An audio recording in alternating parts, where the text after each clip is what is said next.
Hey, bienvenido de nuevo. En el video de hoy estaremos hablando sobre la técnica EMDR, una técnica que se ha vuelto muy popular en los últimos años dentro de los métodos de intervención clínica en el mundo de la psicología. Si te interesa este tema, te invito a que te quedes, que ya comenzamos.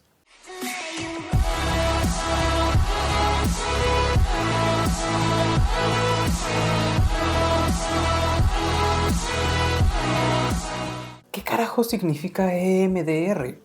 Esta es una técnica psicológica de reciente creación que significa desensibilización y reprocesamiento con movimientos oculares. La misma surgió alrededor de los años 80 en los Estados Unidos y por lo tanto fue creada por la psicóloga norteamericana Francine Shapiro. Esta autora descubrió que los movimientos oculares de manera continuada podrían favorecer en la disminución de la ansiedad. Por lo tanto, la técnica EMDR vendría a incluir movimientos oculares, creación y rechazo de imágenes y el abordaje en conjunto de estas con reestructuraciones cognitivas, así como el poder reorganizar experiencias traumáticas que una persona pudo haber vivido a partir de reconstruir estos estímulos sensoriales. Esto a su vez permitiría una reorganización de la información que la persona tiene a nivel mental y una delimitación de manera más consciente de aquellas sensaciones físicas que las personas asocian a sus experiencias traumáticas. Podremos señalar entonces como algunos de los objetivos esenciales de la técnica EMDR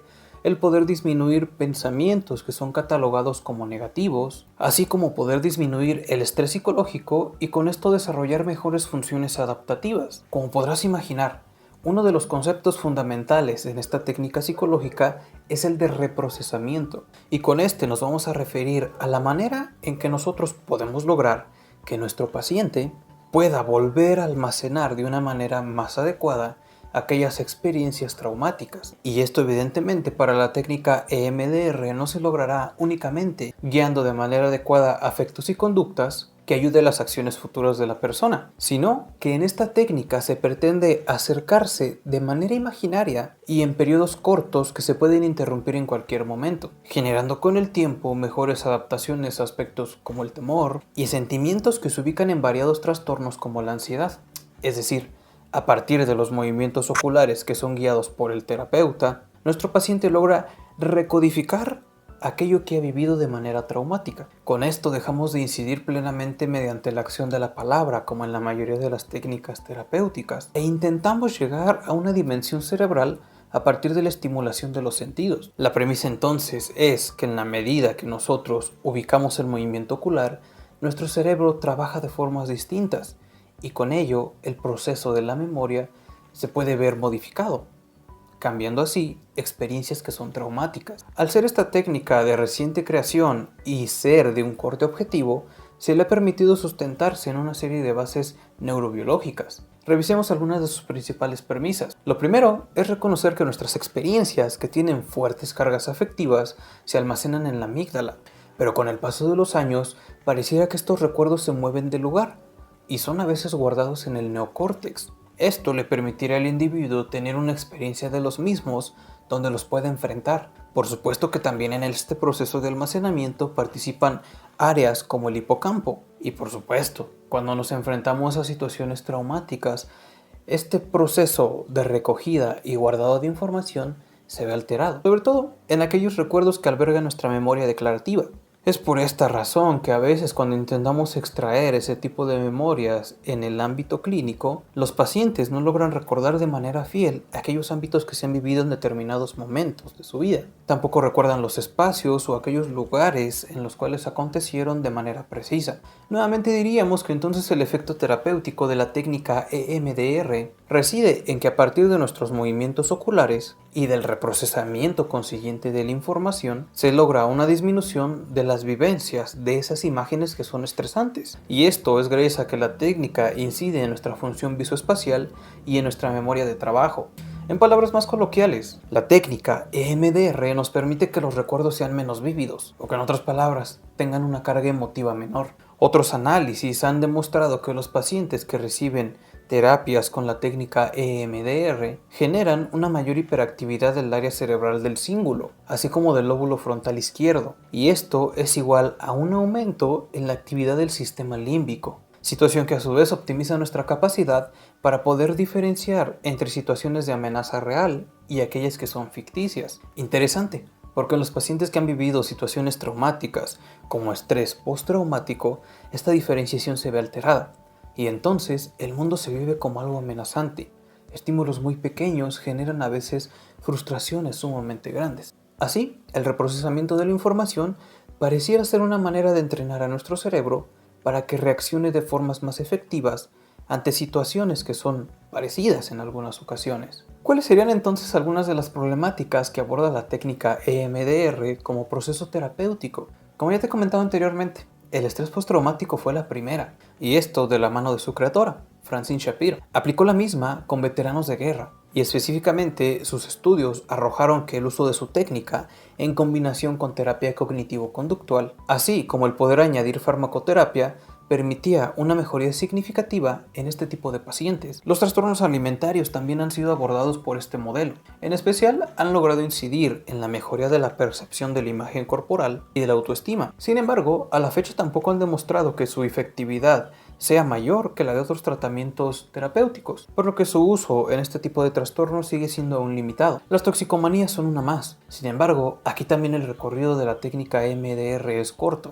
y los estudios que se han realizado no han sido del todo concluyentes. Sin embargo, esta terapia podría ser útil para poder disminuir recuerdos negativos, que son potenciales de disparo en la recaída de algún tipo de adicción. Y además podría beneficiar a que los pacientes adquirieran nuevas técnicas de afrontamiento ante situaciones de estrés. En lo que respecta a los trastornos límite de personalidad, se cree que la técnica EMDR pudiera ayudar a disminuir la impulsividad y la inestabilidad propia de estos pacientes, sobre todo porque el desarrollo de este tipo de trastornos se asocia a experiencias traumáticas, como la separación de los padres o vivencias de abuso sexual.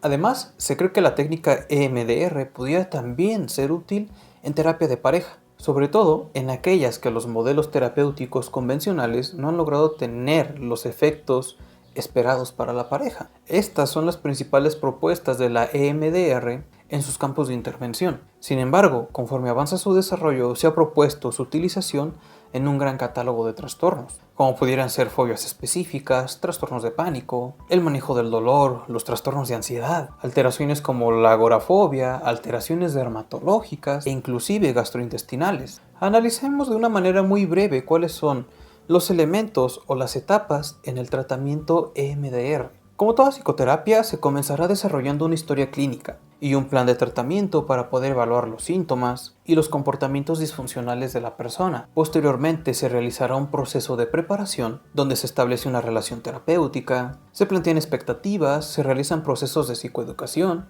y de entrenamiento en técnicas de autocontrol. Después vendrá un proceso de valoración en el cual se pretende identificar los recuerdos más significativos, así como las cogniciones negativas del paciente. Hecho esto, llega el punto de la desensibilización. Aquí es donde ya encontramos una diferenciación con otros modelos terapéuticos. En la desensibilización se busca generar cambios en la experiencia sensorial que se relaciona con el trauma, y se busca a su vez aumentar la sensación de autoeficacia, así como poder mejorar la capacidad introspectiva. Luego vendrá una fase de instalación, en la cual se incorporan y se extienden cogniciones que son de naturaleza positiva, reemplazando aquellas que son traumáticas. De manera consecuente viene una especie de exploración corporal, en la cual se abordan aspectos como la tensión muscular, intentando de alguna manera que este tipo de tensiones disminuyan o desaparezcan. En el momento del cierre tenemos que haber logrado que el paciente tenga una sensación de autocontrol, en la cual pueda aprender a manejar sensaciones o situaciones que le son perturbadoras. Y al final del tratamiento se realiza una revaloración, en la cual podemos plantear nuevos objetivos y estrategias para poder mejorar aquellos logros alcanzados. Como puedes darte cuenta, es un método sumamente parecido a la terapia cognitivo-conductual. Sin embargo, tiene la gran diferencia de que aquí el entrenamiento a nivel cerebral se realiza con acciones que implican el movimiento ocular, hecho que aunque pareciera sumamente ínfimo, sí que tiene un buen repertorio de investigación y ha demostrado eficacia. Vimos que incide en un gran número de trastornos o de patologías. En otros, aún hace falta desarrollar mayores trabajos para analizar su efectividad real. Aún así, podemos decir que la técnica de desensibilización y reprocesamiento, a partir de los movimientos oculares, es una técnica útil para determinados trastornos. En el lado de negativo de la situación, algunos pacientes han reportado tener sensaciones de pérdida del control al estar desarrollando la actividad, por lo que también sería preciso elegir de manera cautelosa aquellos candidatos que pudieran participar en este tipo de terapias. Sin duda será necesario realizar más estudios que permitan validar su eficacia en distintos grupos etarios, así como algunos otros ámbitos negativos que la técnica EMDR pudiera tener. Aun con todo esto, aquí tenemos una nueva propuesta de tratamiento psicológico, la cual puede ser sumamente efectiva para determinados pacientes. Y bien, hasta aquí el video de hoy. Espero que te haya sido de interés y sobre todo de utilidad. Si fue así, me ayudaría mucho si me dejas un like o si me comentas qué te pareció el video o de qué otros temas te gustaría que te platique en los siguientes. De la misma manera y como siempre, sería genial si me ayudas compartiendo este contenido para hacer crecer este canal, pero sobre todo para acercar el mundo de la psicología a muchas otras personas. No olvides suscribirte y nos estamos viendo pronto.